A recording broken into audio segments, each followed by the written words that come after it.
అనగనగా ఒక ఊరిలో సీత అనే అమ్మాయి ఉండేది. తను ఇంటి బయట అలా తిరుగుతూ సీత ఎక్కువ చదువుతూ ఉండేది. తన స్నేహితురాలు లత తనను ఆడుకోవడానికి రమ్మని పిలిచేది. లతకి మాత్రం పుస్తకాలు చూసినప్పుడల్లా చదవాలనిపించేది కాదు.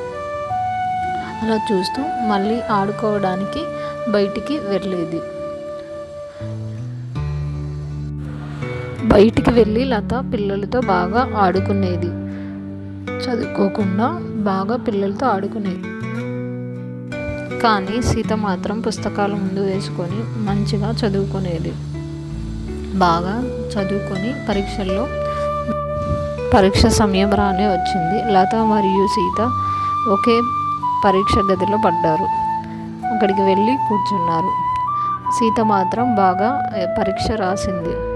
కానీ లత మాత్రం తను ఏమీ చదవలేదు కాబట్టి గుర్తులేక కొద్ది రోజుల తర్వాత ఫలితాలు వచ్చాయి. సీతకు మాత్రం మంచి మార్కులు వచ్చాయి. లతకి కొంచెం తక్కువ మార్కులు వచ్చాయి.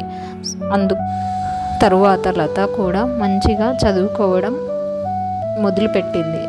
తనకు సీత కూడా సహాయం చేయడం ప్రారంభించింది. ఇద్దరు కలిసి మంచి మార్కులతో మంచి ఫలితాలతో మంచిగా చదువుకొని ఆ గ్రామానికి ఆదర్శంగా నిలిచారు. ఇది ఈ కథలో ఉండే నీతి.